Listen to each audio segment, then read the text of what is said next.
And so, of course, they don't hear verses 22 and following. They just say, Gentiles, there we are. That proves the point. We knew you were disloyal. We're not listening to the actual arguments. And so the centurion wants to flog Paul, because that's how they tried to beat the truth out of somebody. He's tying him up for the rack, and then Paul plays the card again.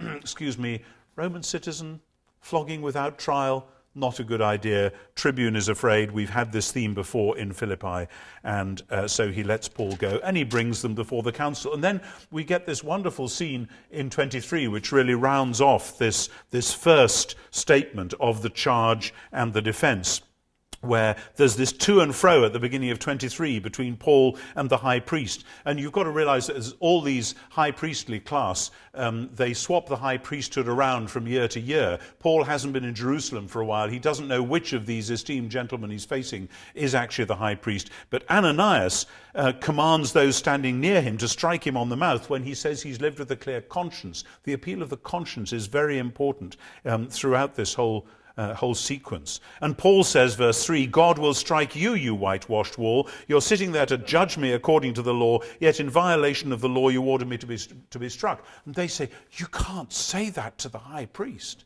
And Paul says, I didn't know he was the high priest. Scripture does say you must not speak evil of the ruler of your people. That's a fascinating little exchange.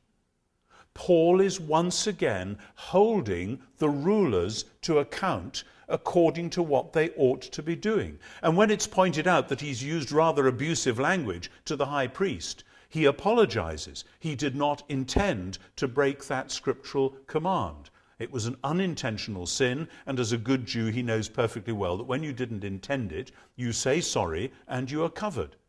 And that little negotiation there has a huge amount to teach us about holding up a mirror to those in power. It's part of the church's task. He did it in Philippi, now he's doing it in Jerusalem. But the key thing is the resurrection.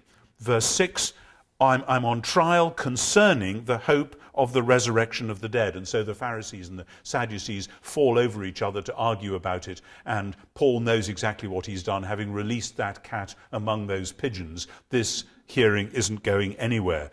And so we come to the end of the first cycle of charge and defense. And then we move into the second one. There's this wonderful, don't you love the plot to kill Paul? This bunch of people who band together and swear a solemn oath that they will neither eat nor drink until they'd killed Paul.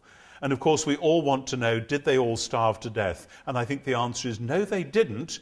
And being legal experts, they probably found all kinds of nice loopholes to persuade themselves that actually this didn't really count because thus and so and this and that.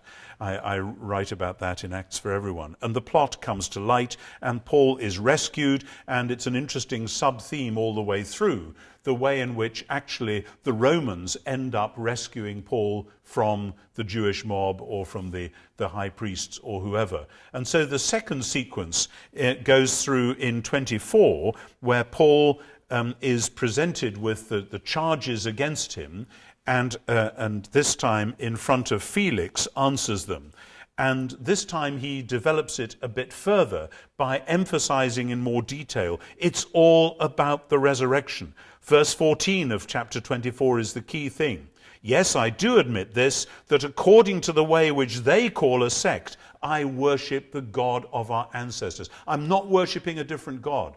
I am being deeply loyal. And the God of our ancestors always was about the law and the prophets, which pointed, verse 15, to the resurrection.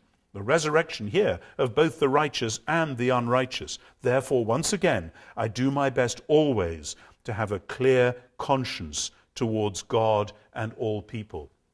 The promise of the resurrection, that's what we're going for. That is the ancient Jewish hope, according to Paul. He knows that's controversial, but that's where he's standing. And on that basis, I am not beholden to what this or that group may be trying to do by way of putting pressure on me. My conscience must be clear before the God who is the God of our ancestors and the one whom I worship. And so, again, he says, let them bring their charges. Let them prove that I was polluting the temple, which I wasn't. Let them prove that I'm a disloyal Jew, which I'm not. Let them show it. And in fact, they will see that what I have been up to is deep loyalty to the traditions of my fathers.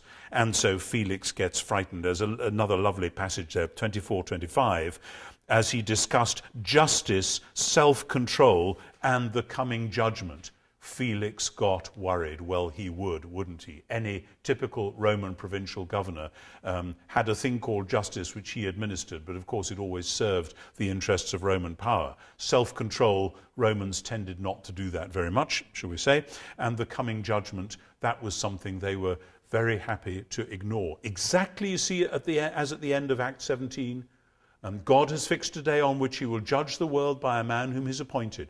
The resurrection is the coping stone in the theology whose twin pillars are creation and judgment. Judgment in that positive sense of the Creator God putting the world to rights. The point about the resurrection is that God has begun to do that. The resurrection of Jesus is the moment when the living God sets the world right. In principle.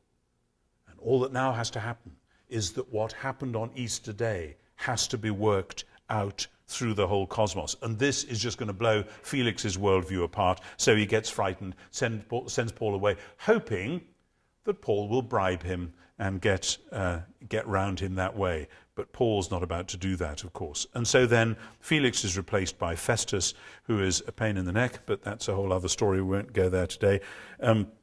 And this time, again, we get Festus wants to do the Jews a favor. So he says, well, Paul, wouldn't you like to go to Jerusalem and have a hearing there or whatever? And again, verse 8, Paul says, look, I haven't committed an offense against the law of the Jews or against the temple, and this time, or against the emperor, verse 8.